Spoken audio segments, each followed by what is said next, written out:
May Allah subhanahu wa ta'ala allow us to catch Laylatul Qadr. Ameen. Alhamdulillah, we're in the best 10 nights of the year. May Allah allow us to be focused and sincere and bidnillahi ta'ala realize the full reward of every single one of these blessed nights. Allahumma ameen. What does it mean to catch Laylatul Qadr? So I actually wanted us to think about this question in a schematic way, because nothing in the Sharia, nothing in our tazkiyah, nothing in our spirituality is random. Everything has a logic to it, everything has a coherence to it. And so when someone asks the question, what does it mean to catch Laylatul Qadr? And I'm not talking about the idea of, what does it look like outside and the sun the day after and the peacefulness of the night. I mean, for you as an individual, what does it mean to have caught Laylatul Qadr? May Allah Azza wa Jal allow us all to catch Laylatul Qadr. Allahumma ameen. There are two things I want you to think about, bidnillahi ta'ala, as we talk about this particular subject. There are two levels of catching Laylatul Qadr, and in general, when it comes to seasons of Allah subhanahu wa ta'ala's mercy, when Allah gives us an opportunity, a season or a place where His mercy is more present to us, or there is a greater opportunity, there are two levels of observance. Number one is to witness, al-mushahada, to witness. Number two is al-amal, are the deeds that are present therein. So first and foremost, al-mushahada, to witness something. Secondly, to perform extra deeds, to perform blessed deeds during that time. So I want you to think about everything in our deen that's relegated to a time or a place, and think about how this scheme fits, inshallah ta'ala, for a moment. Observance means, how do I know that I fasted a day of Ramadan? Al-mushahada, I witnessed the day of Ramadan, I did not eat or drink. I witnessed that day of Ramadan, inshallah, ذهب الظمأ وابتلت العروق وثبت الأجر inshallah. Hopefully the reward of that fast is maintained, it's preserved, so long as I didn't do anything to break my fast. In the physical sense, that would mean nullifying it by eating or drinking. In the spiritual sense, that would mean nullifying it by backbiting or gossiping or lying or arguing or doing something that would compromise it spiritually.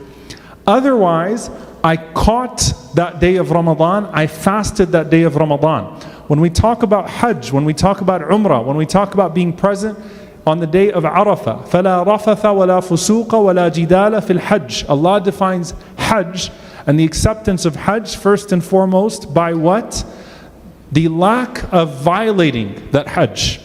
Al-Hajj al-Mabrur, when the Prophet ﷺ talks about an accepted Hajj, you can read any book of hadith, and the word mabrur here, of accepted, refers to not violating the Hajj. Meaning, if you go there and you pass the miqat, you pass the station in your ihram, and you don't violate your ihram, and you perform what needs to be performed, you can consider yourself amongst those who witnessed that day. You witnessed the day of Arafah, you witnessed the Umrah, you witnessed the Hajj. So this is the first level.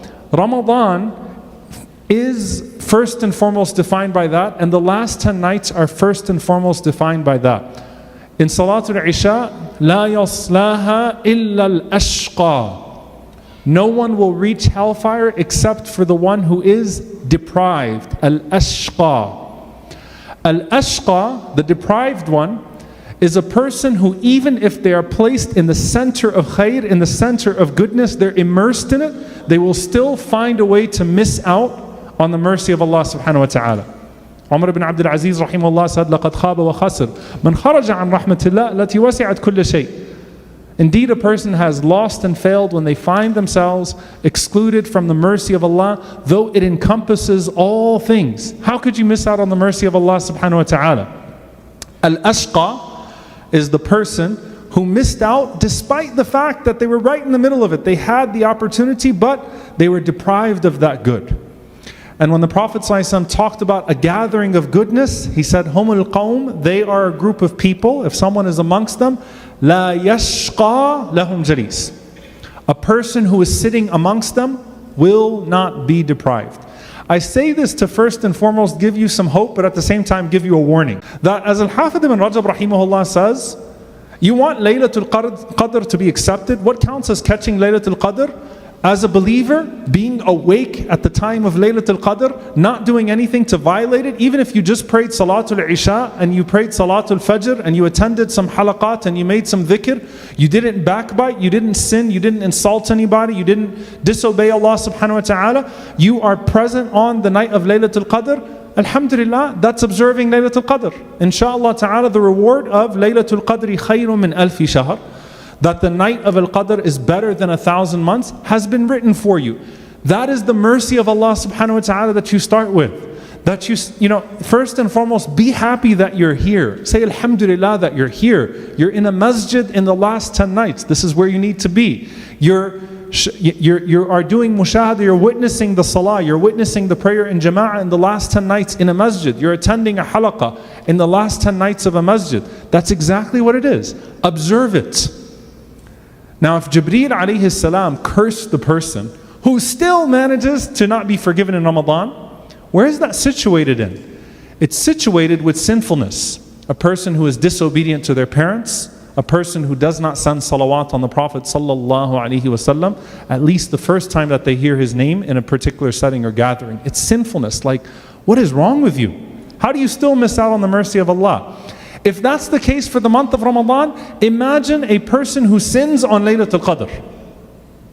Think about it. Because there's a scheme here. The better the time or the place, the more severe the sin. A sin in ihram is not like a sin outside of ihram. A sin at Hajj is not like a sin outside of Hajj. A sin in Ramadan is not like a sin outside of Ramadan. A sin in the sacred months, Dhul Qa'dah, Dhul Hijjah, Muharram, and Rajab, is not like a sin outside of the sacred months. A sin in a sacred place or a sacred time is that much worse, because at the bare minimum to observe means do not violate. Do not violate. You had 20 days to practice guarding this tongue, guarding your eyes, fasting. Consider the fasting of the night at this point. Do not violate these nights. If the only thing is you come and you sit here and you don't shed a single tear, and you even sleep for a good part of the night, may Allah subhanahu wa ta'ala write down Laylatul Qadr for you, because you still could be amongst those who observe Laylatul Qadr, because this is a gift from Allah to this ummah. So the first thing in is al-mushahada, to witness something. The second thing is al-amal, are the deeds that you put forth. And that refers to the multiplication beyond what Allah has guaranteed as a bare minimum. So what the scholars mention is that at the bare minimum, bi'idhnillah, and this is the mercy of Allah, if you don't mess up on Laylatul Qadr and you do the basics and you don't compromise it, you are observing of it khayrun min alfi shahr. But not everyone catches it the same. Some people would put forth deeds on the night of Laylatul Qadr that make it worth even more than a lifetime. Some people will glorify Allah, will pray, will have a moment of qurb, a moment of closeness to Allah that make it better than 10 lifetimes, that make it better than 50 lifetimes, because not everyone catches it the same.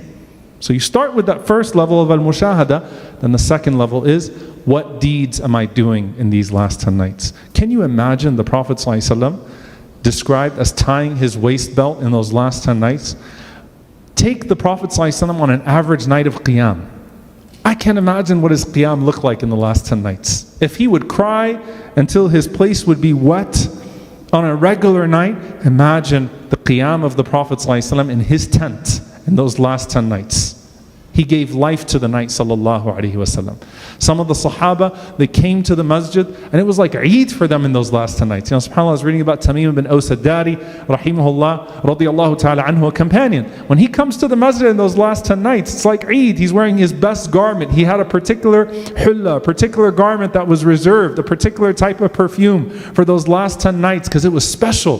These are the nights of Eid, the nights of celebration in the metaphorical sense, because I'm celebrating that closeness to Allah subhanahu wa ta'ala. Imam Malik rahimahullah, very similar narrations about him. So not everyone catches it the same way.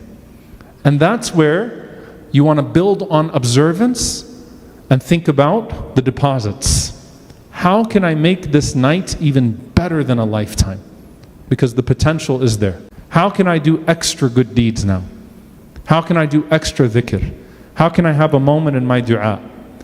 But at the bare minimum, do not fail to observe the rights of these nights upon you.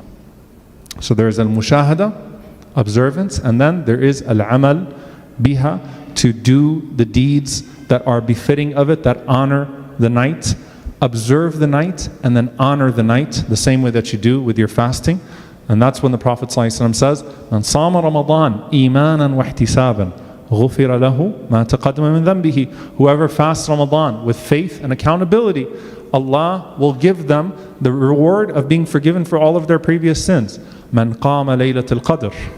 Whoever stands on the night of Laylatul Qadr, imanan wa ihtisaban, غُفِرَ لَهُ مَا تَقَدَّمَ مِنْ ذَنْبِهِ, with faith and with a sense of accountability, Allah subhanahu wa ta'ala, seeking its reward, accountability and seeking its reward, Allah will forgive all of their previous sins. Allahumma innaka afuwun tuhibbul afwa fa'fu anna. Oh Allah, you are the one who forgives, you love to forgive, so forgive all of us and accept Laylatul Qadr from all of us. Make us amongst those that observe it and that honor it as well. Allahumma ameen.